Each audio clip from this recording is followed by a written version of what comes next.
Students, आज हम कक्षा 8 का भारत की खोज का अध्याय नंबर 7 अंतिम दौर का भाग 2 का विस्तार से वर्णन करेंगे। बच्चों, अब हम इसी चैप्टर के 4th पेज पे आ जाइए यहाँ से कि गांधी जी ने अंग्रेज़ों की बुनियादों पर चोट की। उन्होंने कहा कि किताब छोड़ देनी चाहिए, गरचे कम लोगों ने किताब छोड़े, लेकिन अंग्रेज़ों द्वारा दिए गए इन किताबों के लिए आम जनता में इज़्ज़त ख़त्म हो गई।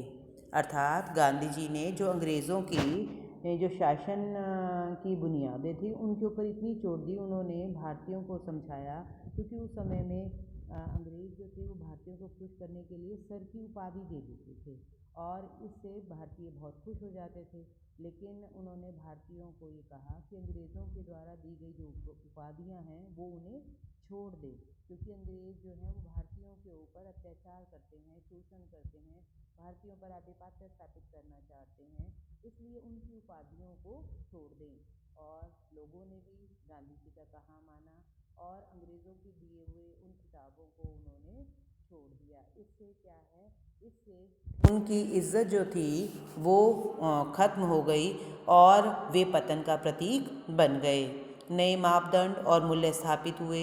वायसराय के दरबार रजवाड़ों की शान शौकत जो इतना अधिक प्रभावित करती थी, वे बेहद उपहासास्पद, अभद्र, शर्मनाक लगने लगी, क्योंकि वह आम जनता की गरीबी और कष्टों से घिरी हुई थी। धनी लोगों ने भी कम से कम ऊपरी तौर पर, उनमें से बहुतों ने सादा रहन सहन अपना लिया। वेशभूषा में उनमें और मामूली लोगों में कोई अंतर नहीं रह गया था। बच्चों, उस समय वायसराय के दरबार रजवाड़े, उनकी बहुत अधिक प्रभाव था, उनकी बहुत शान व शौकत थी, लोग उनसे बहुत डरते थे।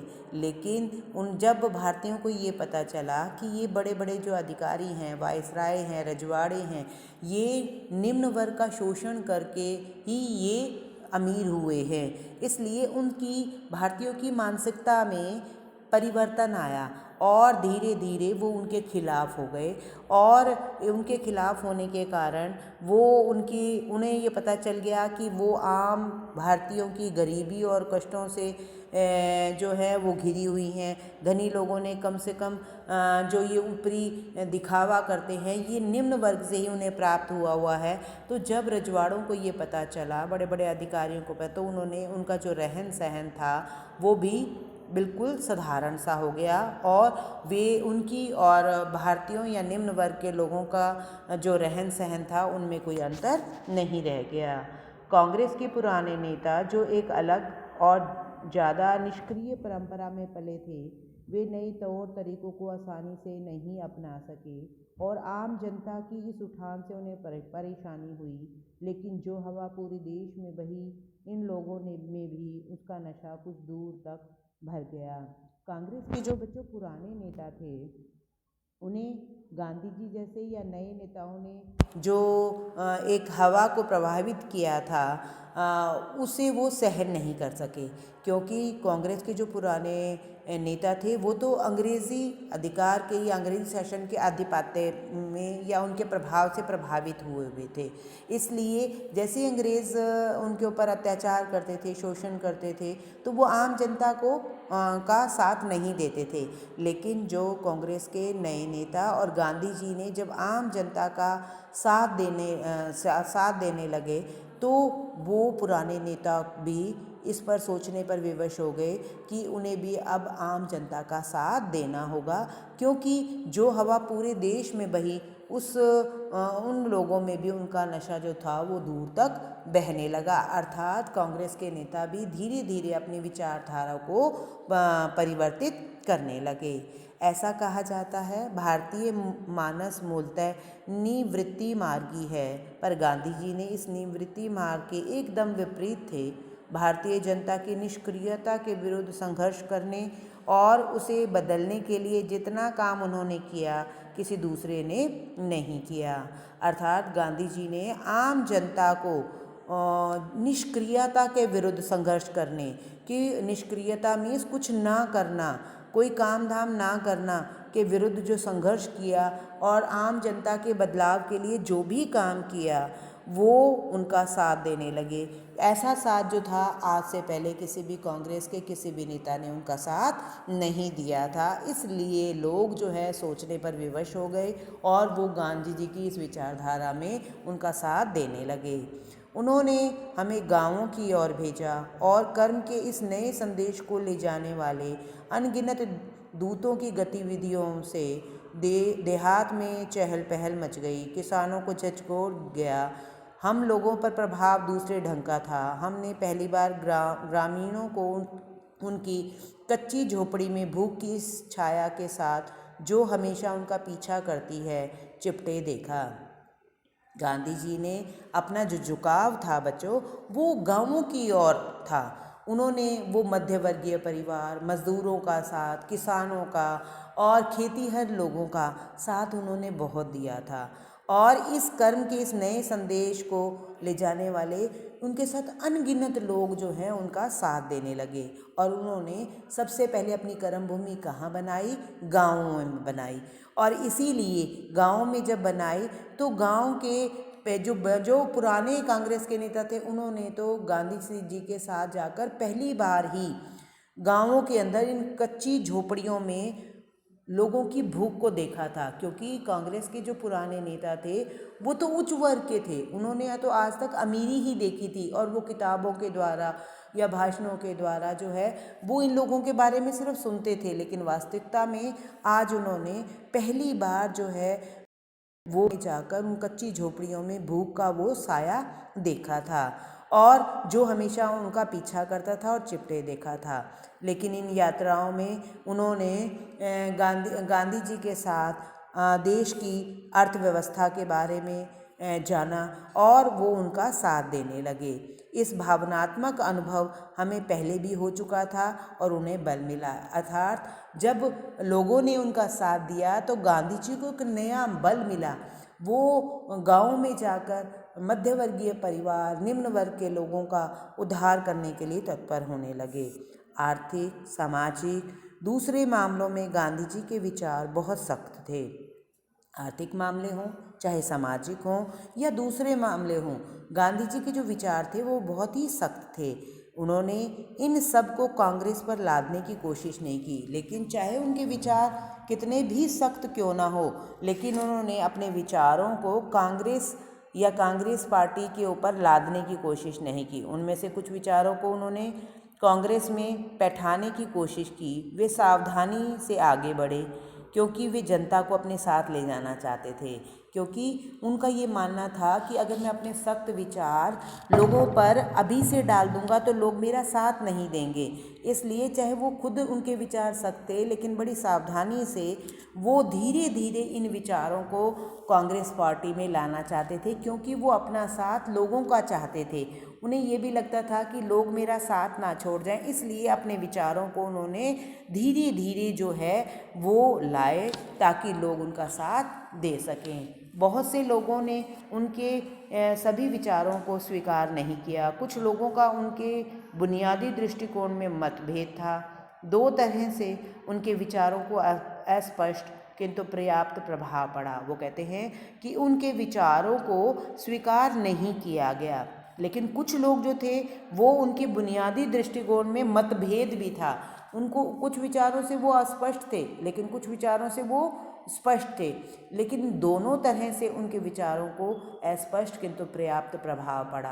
कुछ लोग तो उनके विचारों से सहमत होकर उनका साथ देने लगे, लेकिन कुछ लोग जो थे वो असहमत होकर कुछ समय के पश्चात वो भी उनसे जुड़ गए। उससे आम जनता का भला कहाँ तक होता। दूसरा यह कि लक्ष्य भले ही सही हो, लेकिन साधन हमेशा महत्वपूर्ण होते हैं और उनकी अनदेखी नहीं की जा सकती।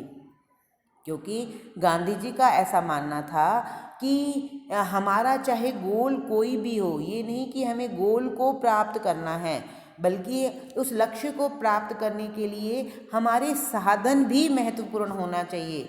जैसे अगर हमें किसी भी परीक्षा में पास होना है तो ये नहीं कि हमें नकल मारकर या पेपर किसी से पूछकर और हम अच्छे अंक प्राप्त कर लेते हैं तो यही हमें अपना लक्ष्य प्राप्त कर लिया। गांधी जी का मानना ये था कि जिस भी लक्ष्य को प्राप्त करते हैं, जिस भी हम गोल को प्राप्त करते हैं वो मार्ग कैसा होना चाहिए, वो मार्ग भी हमारा सत्य और प्रेम का मार्ग होना चाहिए, सही मार्ग होना चाहिए। धीरे धीरे लोगों ने ये भी स्वीकार कर लिया। गांधी मूलतः धर्मप्राण व्यक्ति हैं। वे अपने अंतरतम की गहराइयों तक हिंदू हैं, लेकिन धर्म संबंधी उनकी अवधारणा का किसी सिद्धांत, परंपरा या कर्मकांड से कोई संबंध नहीं है। उनकी बुनियादी सारोकार उन नैतिक नियमों में उनके दृढ़ विश्वास से है जिन्हें वे सत्य और प्रेम के नियम कहते हैं। सत्य और अहिंसा, इन दोनों शब्दों को वे एक ही अर्थ के लिए अदल बदल कर इस्तेमाल करते हैं। उन्होंने हर उस सिद्धांत और व्यवहार को नामंजूर किया जो उनकी आदर्शवादी व्याख्या से मेल नहीं खाता था। वे सबसे ऊपर नैतिक नियमों की सत्ता मानते हैं, वह भी उस रूप में जिस रूप में उन्होंने खुद उन्हें समझा था। उन्होंने कहा है कि गांधी जी मूलतः धर्मपरायण व्यक्ति थे। उनकी अंतर्मन जो जिस बात को स्वीकार करता था वो उसी बात को करते हैं। वो हिंदू धर्म मानने वाले थे, लेकिन फिर भी वो कर्म कांड से कोई संबंध नहीं था। उनके सिद्धांत, उनकी परंपराएं वो बेबुनियादी नहीं थी। वो ये कहते थे सत्य और प्रेम के, उनके जो नियम थे वो सत्य और प्रेम थे। वो सत्य और अहिंसा, इन दो शब्दों को लेकर ही वो अपने व्यवहार में उन्हें अदल बदल करते रहते थे। उनका मानना ये था कि हिंदू धर्म की मूल धारणा जो है उसे हमें समझना चाहिए। इसलिए उन्होंने उनकी इस धर्मवादी नीतियों के कारण और उनके इन नियमों के, जैसे उदाहरण के लिए सती प्रथा है। अब सती प्रथा जो है, एक स्त्री को एक पुरुष के साथ जीवित ही जला देना, ये उनके धर्म के खिलाफ था। ये उनकी अंतरात्मा इस बात को गवाही नहीं देती थी। तो इसलिए उन्होंने इस बात को कभी भी स्वीकार नहीं किया कि सती प्रथा जो है वो बिल्कुल सही है। उसका हमेशा उन्होंने विरोध किया। तो उनकी जो अंतर्मन जिस बात की गवाही नहीं देता था, चाहे उसके लिए उन्हें कितने भी संघर्ष करने पड़े, वो उस बात पर कभी भी उसे स्वीकार नहीं करते थे। वो हमेशा उसका विरोध ही करते थे। जीवन के अन्य पक्षों की तरह औसत आदमी के लिए इससे राजनीति में परेशानी और अक्सर गलतफहमी पैदा होती है, लेकिन कोई बाधा उन्हें अपनी पसंद के सीधे रास्ते से नहीं हटा पाती, क्योंकि एक सीमा के भीतर वे बराबर अपने को बदलती हुई स्थिति के अनुरूप ढालते चलते हैं। वे हमेशा खुद अपने में शुरुआत करते हैं और उनकी करनी और कथनी में इतना मेल होता था जितना हाथ और दस्ताने में।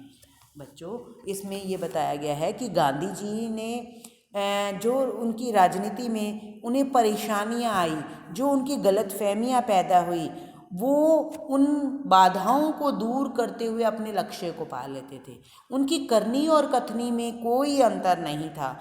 क्यों नहीं था? क्योंकि जैसा वो कहते थे, अगर उन्हें वो कार्य करना पड़ता तो उसके लिए चाहे उनके सामने कितनी भी बड़ी से बड़ी बाधाएं आ जाती, उन बाधाओं को सहन करते हुए वो अपने मार्ग पर निरंतर आगे बढ़ते रहते थे। उनकी करनी और कथनी में इतना मेल था जितना हाथ और दस्ताने में होता है। अर्थात उनकी करनी और कथनी जो थी वो एक ही बराबर थी। जैसे कई लोगों की कथनी कुछ और होती है, करनी कुछ और, वो कहते ही हैं, करने में विश्वास नहीं करते। लेकिन गांधी जी की करनी और कथनी में बहुत अधिक मेल था।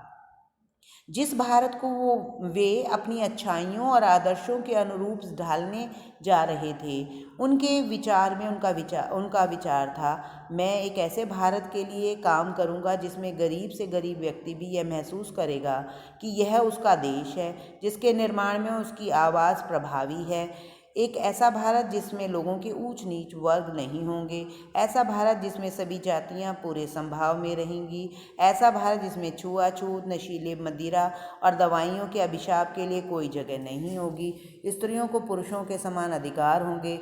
यही मेरे सपनों का भारत है। अर्थात कहने का तात्पर्य ये है कि बच्चों कि उन्होंने अपने भारत के लिए कहा कि मैं एक ऐसे भारत की कल्पना करता हूँ जिसमें गरीब से गरीब आदमी भी ये महसूस करे कि वो उसका अपना देश है, जो वो कार्य कर रहा है वो अपने देश के लिए कर रहा है, उसकी आवाज़ भारत की आवाज़ है। ऐसा भारत की आवाज़ जिसमें ऊंच नीच, छूआछूत, स्त्री पुरुष, इनमें कहीं मतभेद नहीं है। ये उनके सपनों का भारत था।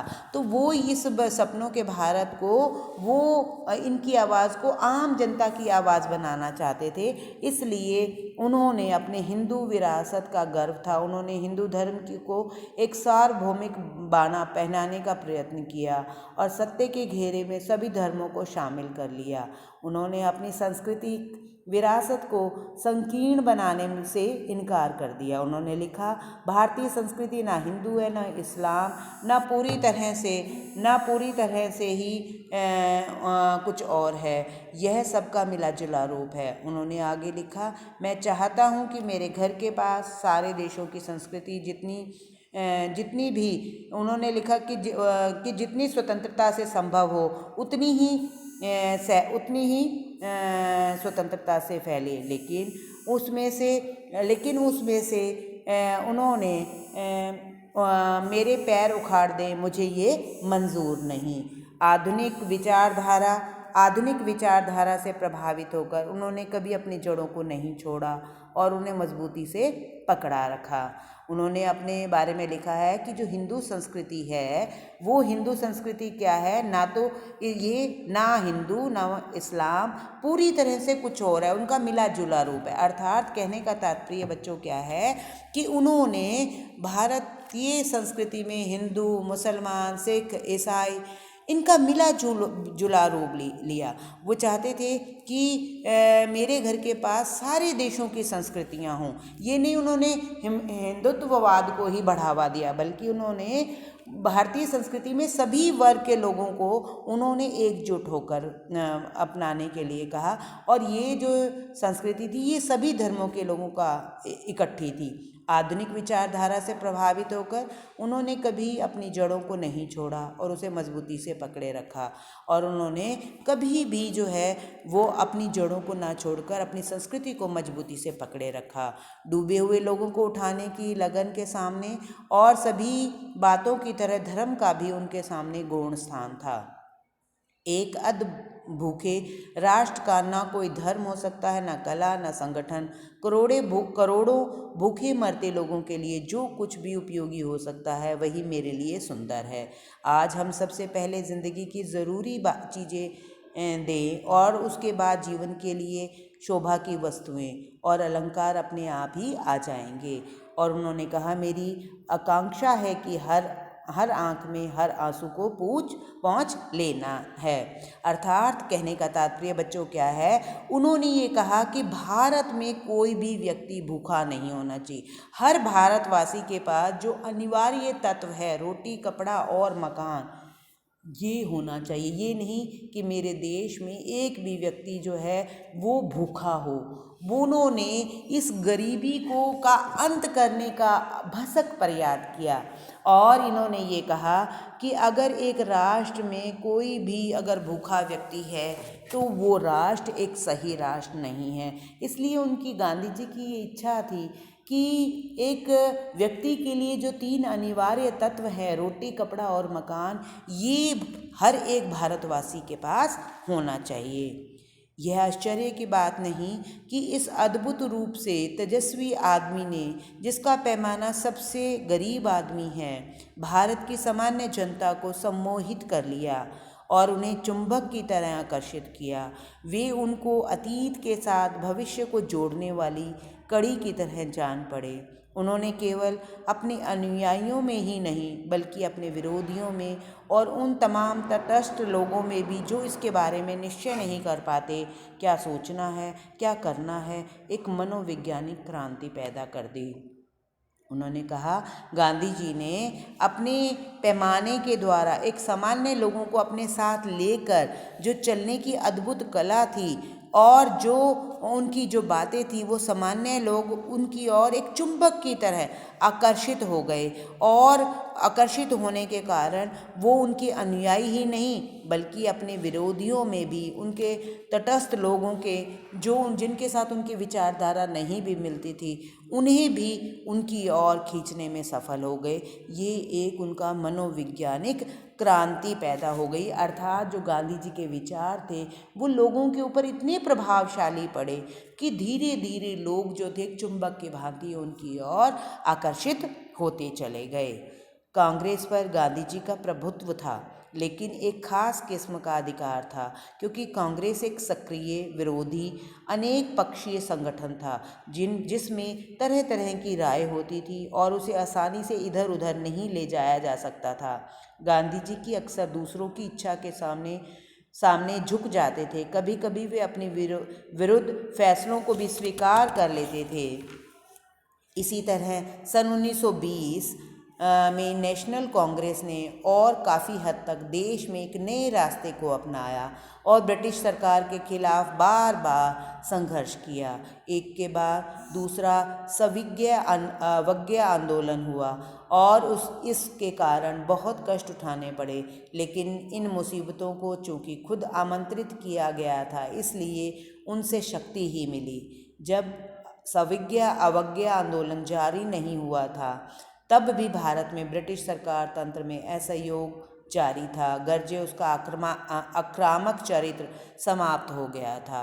तो बच्चों, इसमें गांधी जी के नेतृत्व के बारे में वर्णन किया गया है कि गांधी जी के नेतृत्व में जब कांग्रेस पार्टी आगे आई तो उन्होंने कौन कौन से कार्य किए और लोग उन कार्यों की, उनके विचारों से इतने अधिक प्रभावित हुए कि जो कांग्रेस पार्टी एक छोटी सी पार्टी थी, अब वो कांग्रेस ने एक विस्तार रूप धारण कर लिया था। उसमें सिर्फ हिंदू ही नहीं थे, बल्कि बहुत से अलग अलग धर्मों के जो लोग थे उनके साथ जुड़ गए थे और गांधी जी का अनेक आंदोलनों में उन्होंने उनका साथ दिया था। तो बच्चों, ये है भाग नंबर 2 इसी चैप्टर का। हम अगली वीडियो में भाग तीसरा जो है, वो जो हमारा 2-3 पेज रह गए हैं, वो भाग 3 जो है वो, उसमें मैं आपको ये लास्ट पार्ट समझाऊंगी। तो आशा है आपको समझ आ गया होगा। थैंक यू वेरी मच बच्चों।